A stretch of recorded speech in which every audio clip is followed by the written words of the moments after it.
Hi, this is Brenna and Carmel from Inner Revolution Yoga Studio at March Road, Canada, Suite 200.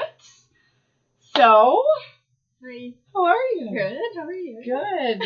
So for those of you that don't know, Carmel is our team lead here at Inner Revolution, and we're here to talk to you a little bit today about our theme of the month for March, which is the Yamas. Yes. So, the theme of the month. Yeah. Why do we do that?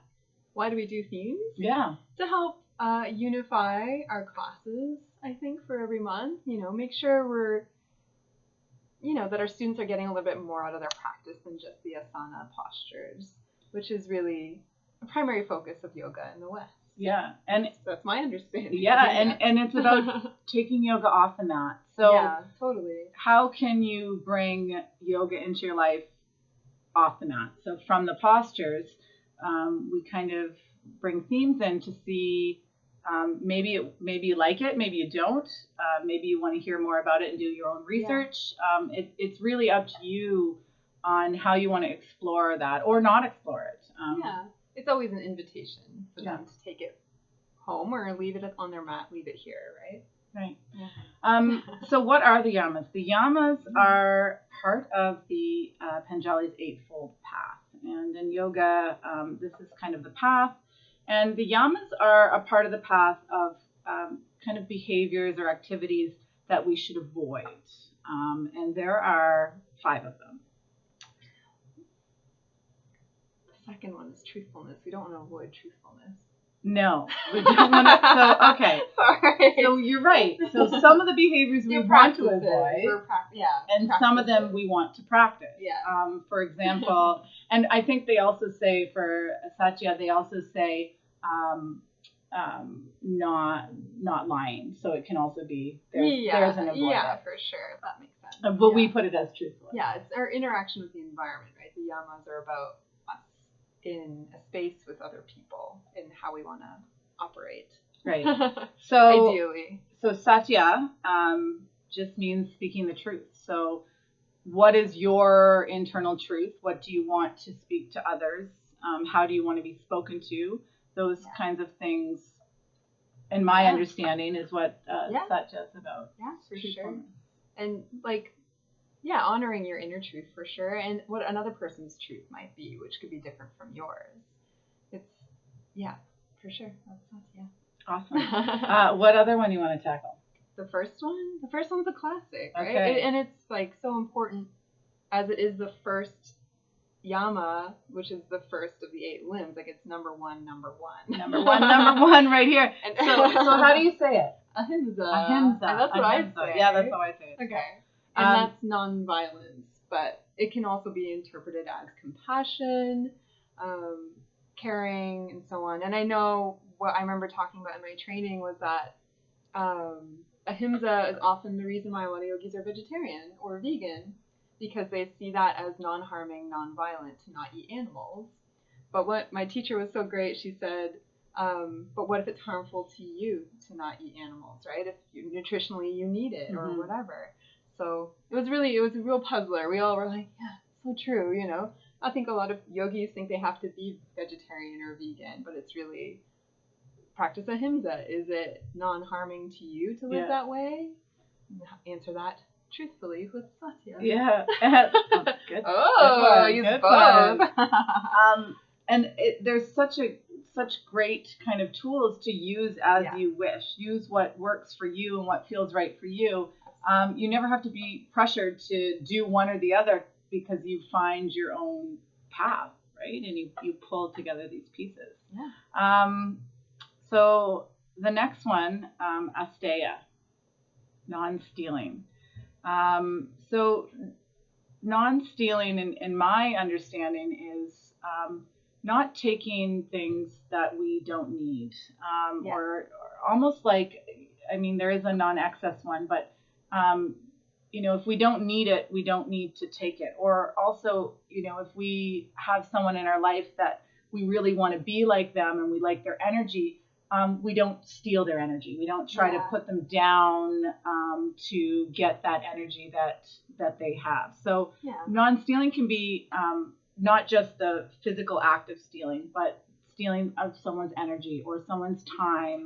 Yeah, for sure. You know, when a yoga class goes from, you know, one time to one time, that's the time. And if we donate that time or dedicate that time for you, then if we go over or under, you know, we're taking that time away from you, and that could be kind of looked at like that as well. Or even a concept I remember reading about was that if you're at work and you're on Facebook, that's stealing, isn't it? Because you're there being paid, like you're, you know what I mean? You're taking from the company, and that they are assuming you're putting in your time to do work, but you're doing something else. Unless you're doing their social media. Unless you're the social media manager, then you should be on Facebook. Yeah. Get back to work.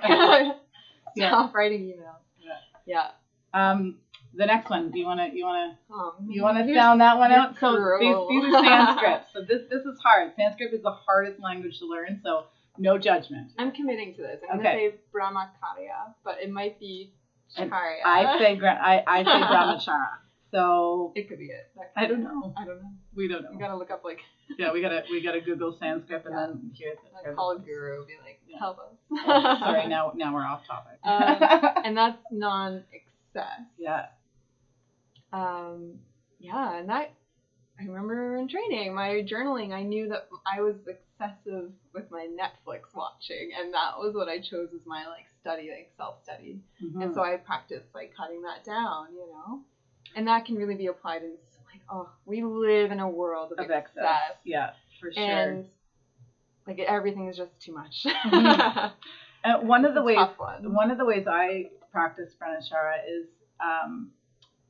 trying to stabilize also my moods in a balanced state. Yeah. So going into excess, if something is going great and amazing, trying not to be up there, super crazy excited, but keeping that balanced state. Or the same thing when stuff doesn't go right, I try not to go to that super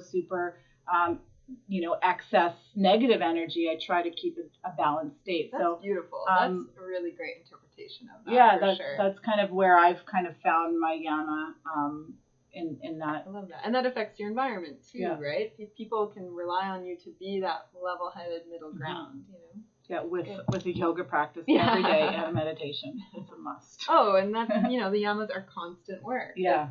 You practice memorizing them, and then you have to practice living them, and that takes an entire lifetime or more. For sure. And then you're going to find one that you resonate more with than the other, and so that's going to take a little bit more of your practice and more of your time.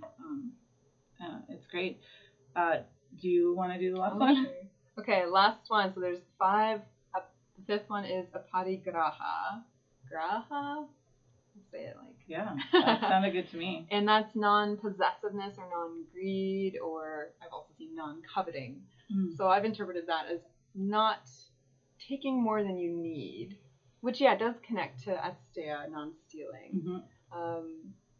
But it's sort of like someone, you're at a buffet, you don't take more than you're going to eat and then throw it away. Mm-hmm. You take what you will consume. And this is almost not wasting, right? Yeah, not wasting. And this one is a really good one to kind of connect with what you really need. So what do you need and what do you have that you don't need? And kind of try to work at that balanced state. Now, this one is a constant practice, I think, for everybody who's in the Western world, because we need the cars and we need the dishes and the clothes and, the winter coats and the different boots. More money. To survive. So this one is a really hard one to kind of wrap your head around. But the small ways we can practice it are, mindful eating is a really good way. Sure. What would mindful spending. What are you buying? Don't buy things you don't need, right? Mm-hmm. Sometimes I think we're prone to maybe getting rid of an item of clothing because it's a little worn out. Not necessarily because we can't wear it anymore. Mm-hmm. And on the mat, in your postures. Getting greedy with your poses, right? So, I want to do a handstand, or I want to do a handstand or headstand. And, that's your constant, you're always there. You're not in the present moment. So you're being greedy about getting to that, and that's just that. It is what it is. It's a handstand. It's you know, it's great to challenge yourself, but are you being greedy, and are you focused on that future rather than the present moment in your postures? Yeah. And that's something I try to guide the students in their practice, is that, you know, really ask yourself like what you need in this moment. Trying not to always go into your fullest version of a pose just because you can, or you think you can, or you think you should. What do you actually need? And sometimes you don't even need to do that pose. You can skip it. You need a child's pose. Yeah. And sometimes you do need that pose, right? And satya with yourself again. Truthful. Yeah. I don't know. And I get, like, you know, I think that's the competition, right? It's measuring yourself against the others in the class, measuring yourself against yourself, which is probably more hazardous because we're our harshest critics. Well, ahimsa, right? Nonviolence, right? If you start to judge and be violent with yourself and you know, put that on yourself, you're being violent to yourself. There's no compassion there. There's no kindness. Yes. Yeah, even though the yamas are about our interacting with our environment, it really starts first with you. Yeah. And then that'll radiate out. Well, we are one, right? Yeah. So we are one with our environment, home, and everything that connects us. And so we are the center of our environment. Yeah, so we are creating our environment. Yeah. All right. So we're going to be doing monthly videos like this on our themes, and we hope you'll stay tuned. Have a wonderful day. Or night, wherever you are.